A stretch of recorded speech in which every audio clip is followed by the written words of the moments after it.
जीवन सबका एक जैसा नहीं होता है। गरीब परिवार में जन्म लेना आपकी गलती नहीं है, लेकिन उसी तरह गरीब परिवार में ही मर जाना ये केवल और केवल आपकी गलती है। जीवन को कोसते रहना और हालात को जिम्मेदार ठहराना बहुत आसान होता है और दुनिया के अधिकतर लोग भी यही करते हैं। लेकिन इसी दुनिया में कुछ ऐसे इंसान भी होते हैं जो हालात के सामने झुकते नहीं हैं, बल्कि हालात को अपने सामने घुटने टेकने पर मजबूर कर देते हैं। आज मैं आपको एक ऐसे ही अनाथ बच्चे की स्टोरी सुनाने जा रहा हूँ जिसने केवल अपने दम पे 22 लाख करोड़ की कंपनी खड़ी कर दी।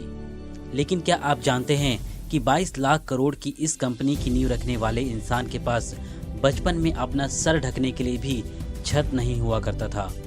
लोग कामयाब लोगों को देखते हैं, उनकी बुलंदी को देखते हैं, उनकी शोहरत को देखते हैं, उनके मुकाम को देखते हैं, लेकिन उस मुकाम तक पहुंचने के लिए, उस मुकाम को हासिल करने के लिए वो किन किन कठिनाइयों का सामना करते हैं, वो किन किन परेशानियों से जूझते हैं, ये बहुत कम लोग ही जानते हैं। आज मैं आपको जिस इंसान की कहानी सुनाने जा रहा हूँ, उसका जन्म फ्रांस के एक एक्ने नामक एक गाँव में एक गरीब परिवार में 4 अगस्त 1821 को हुआ था।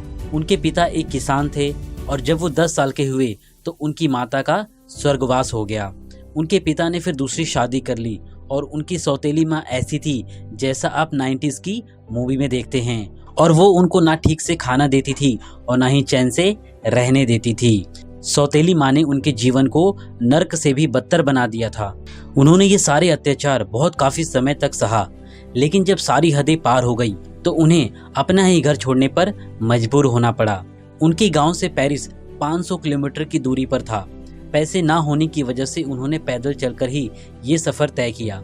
जब वो अपने गांव से निकले तो उनकी उम्र 13 साल थी, लेकिन वहां पहुंचने तक उनकी उम्र 15 साल हो गई। यानी अपने गांव से पेरिस तक पहुंचने में उनको लगभग 2 साल का समय लग गया। वो पेरिस तो पहुंच गए, लेकिन उनकी जेब में ना तो पैसे थे और ना ही खाने के लिए कोई सामान। लेकिन पेरिस में पहुंचते ही उनकी किस्मत थोड़ी सी मेहरबान उन पर हो गई और उन्हें आर्टिस्ट और कारीगरों के पास जॉब मिल गई और उन्होंने यहीं पर मेटल, पत्थर, लकड़ी और कपड़ों का काम सीखा।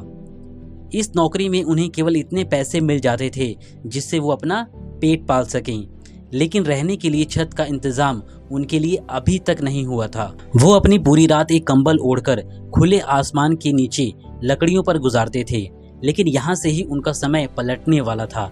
दरअसल इसी समय इंडस्ट्रियल क्रांति के चलते पेरिस में ट्रेनों की शुरुआत हो चुकी थी, जिसके कारण यहाँ पर यात्रा करना बहुत आसान हो गया था।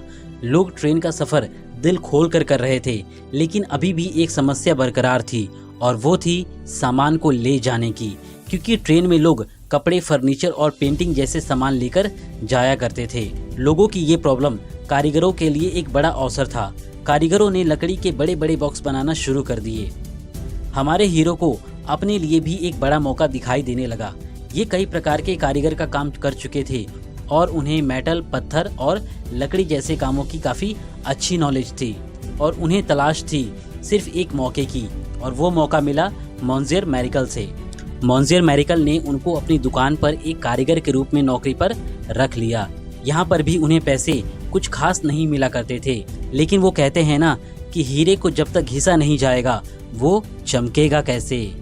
बस वो भी इसी दुकान पर अपने हीरे चमकाने में लगे हुए थे। उनकी मेहनत ने रंग दिखाया और मॉन्सियर मेरिकल के अधिकतर क्लाइंट्स के सबसे ज़्यादा पसंद किए जाने वाले बॉक्स मेकर बन गए। अब उनका काम अच्छा चलने लग गया था। उनकी शोहरत दिनों दिन बढ़ती जा रही थी और बहुत ही जल्द वो इतने पॉपुलर हो गए कि फ्रांस की महारानी ने उन्हें अपना निजी बॉक्स मेकर बना लिया। 1 साल तक महारानी का निजी बॉक्स मेकर का काम करने के बाद उन्होंने अपनी खुद की शॉप खोलने का फैसला किया। लेकिन वो कहते हैं ना कि समय हमेशा एक जैसा नहीं होता है। तभी फ्रैंको प्रूशियन वॉर के चलते उनका काम बंद पड़ गया। ना सिर्फ काम बंद पड़ा, बल्कि उन्हें अपने घर को भी छोड़कर वापस शहर जाना पड़ा। एक बार फिर से वो बेघर हो चुके थे, लेकिन इस बार वो अकेले नहीं थे। उनका पूरा का पूरा परिवार उनके साथ था। जब वॉर खत्म हुआ तो वो फिर से अपने घर वापस लौट कर आ गए। उन्होंने अपने बचाए पैसों से अपनी वर्कशॉप को ठीक किया।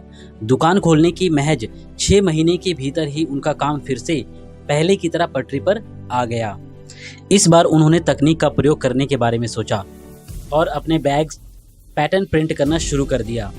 और इसी वजह से ये अपने प्रतियोगियों को काफ़ी पीछे छोड़ते चले गए। अब उनके पास ना सिर्फ अपने देश से बल्कि विदेशों से भी उनके पास ऑर्डर आने लगे थे। अपने बैग्स की बढ़ती डिमांड को देखकर उन्होंने अपना एक शोरूम खोल दिया जो कि लंदन में था। और ये सब मुमकिन हुआ सिर्फ एक इंसान की कड़ी मेहनत की वजह से, और वो इंसान थे लुइस वेटन, जिनके हार्डवर्क और डेडिकेशन की वजह से इन्होंने दुनिया जीत ली। और इसी के साथ शुरुआत हुई लुई वेटन ब्रांड की। तो दोस्तों, इनसे हमें सीख लेनी चाहिए कि लाइफ में चाहे कितने भी मुश्किल पड़ाव आएं, हमें कभी भी हार नहीं मानना चाहिए, संघर्ष करते रहना चाहिए और सक्सेस एक दिन आपको ज़रूर मिलेगी। लुई वेटन इसलिए महान नहीं बने क्योंकि उन्होंने इतनी बड़ी और महंगी कंपनी खड़ी करी, बल्कि वो इसलिए महान हुए क्योंकि उन्होंने लाइफ की प्रॉब्लम्स के आगे कभी हार नहीं मानी